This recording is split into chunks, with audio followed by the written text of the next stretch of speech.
ஜேஷ்ட மாதம் என்று அழைக்கப்படும் ஆனி மாத மாஹாத்மியத்தின் 7ஆம் அத்தியாயமான 7ஆம் நாள் கதை இனிதே துவங்குகிறது. ஜேஷ்ட மாதத்தின் பெருமையை எனக்கு கூறுங்கள் என்று ஸ்கந்தனிடம் ரிஷி வினவினார். ஜேஷ்ட மாதத்தின் பெருமையை ஸ்கந்தன் கூறுவதை நாம் செவிமடுக்கலாம். ஏனென்றால் அதனை செவிமடுப்பதன் மூலமே ஒருவன் எல்லா பாவங்களிலிருந்தும் விடுபடுகிறான்.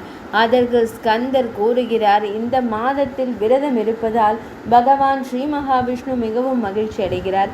எனவே இந்த மாதத்தில் விரதம் இருக்க வேண்டும்.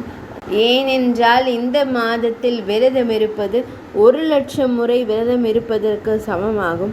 ஒரு மாதம் விரதம் இருப்பது, காலையில் நீராடுவது, சுய கட்டுப்பாட்டுடன் இருப்பது அல்லது வேர்களையும் பழங்களையும் உட்கொண்டு வாழ்வது, பூமியில் உறங்குவது, யாரையும் குறித்து தவறாக எண்ணாமல் இருப்பது, எப்போதும் தூய்மையாகவும் நன்னடத்தையுடனும் இருப்பது, உண்மையை பேசி மகிழ்ச்சியாக இருப்பது அல்லது சக்கர மாதத்தில் எப்படி விரதம் இருக்க வேண்டும், வழிபாட்டு தலத்தில் அமர்ந்து விரதம் இருக்க வேண்டும், திரையோதசி அன்று மங்கள ஸ்நானமான நீராடல் செய்ய வேண்டும், பூஜை அறையில் அமர்ந்து புண்ணிய ஹவச்சனை புனித சடங்கு செய்து தெய்வங்களை பிரதிஷ்டை செய்து தங்கம், வெள்ளி, செம்பு அல்லது களிமண்ணால் செய்யப்பட்ட ஒரு பானையை வைத்து அதில் 5 ரத்தினங்களை போட்டு அந்த பானையின் மீது பகவான் ஸ்ரீ மகாவிஷ்ணுவின் சிலையை வைக்க வேண்டும்.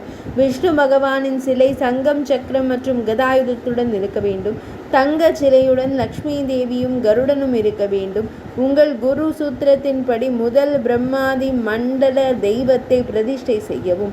4 வாயில்களால் அலங்கரிக்கப்பட்ட மலர் பந்தல் ஒன்றை அமைத்து அதில் கோலா துணை வைத்து தோரணங்கள் பலவிதமாக அலங்கரித்து பந்தலின் நடுவில் பகவான் ஸ்ரீ மகாவிஷ்ணுவை பிரதிஷ்டை செய்து சமைத்த உணவு, பாயசம், கண்டம் மற்றும் தயிர் ஆகியவற்றை பல்வேறு மருந்துகளுடன் கலந்து இரவு பொழுதான ராத்திரி பொழுதில் புராண கதைகளை செவிமடுத்து ஜாகரணை செய்து விழித்திருந்து பகவான் ஸ்ரீஹரியின் பக்தர்களை கீர்த்தனம் பாடச் செய்து நள்ளிரவு வரை இசை மற்றும் வாத்திய கருவிகளுடன் நேரத்தை செலவிட்டு பிரதிஷ்டை காலத்தில் ஆற்றில் நீராடி நிஜ்னீயம் செய்து பிராமணர்களை அலங்கரித்த பின்னர் 5 பிராமணர்களுக்கு ருத்விஜோக வர்ணம் கொடுத்து ஆடைகள் மற்றும் ஆபரணங்களால் அவர்களை வணங்கி குண்டிய பீடத்தில் நெருப்பை மூட்டி சடங்குகளின்படி ஹவனம் செய்து புருஷ சூத்த மந்திரங்களுடன் 16 ஆகாரங்களை சமர்ப்பித்து பகவான் ஸ்ரீ மகாவிஷ்ணு மந்திர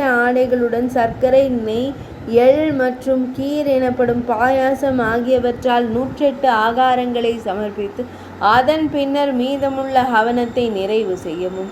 பூர்ணாகுதி அன்று ரிஷிகளுக்கு ஒரு பசு, ஒரு குடை மற்றும் பாத அணிகளை தானமாக வழங்க வேண்டும்.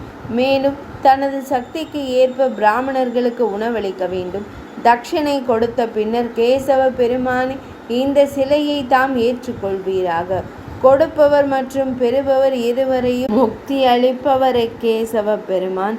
அத்தகைய கேசவ பெருமானுக்கு நமஸ்காரங்கள் என்று இந்த மந்திரத்தை உச்சரித்து பகவான் ஸ்ரீ மகாவிஷ்ணுவின் சிலையை தட்சணையுடன் குடும்ப உறுப்பினர்களுக்கும் சிறந்த பிராமணர்களுக்கும் கொடுத்து விரதத்தை நிறைவு செய்ய வேண்டும்.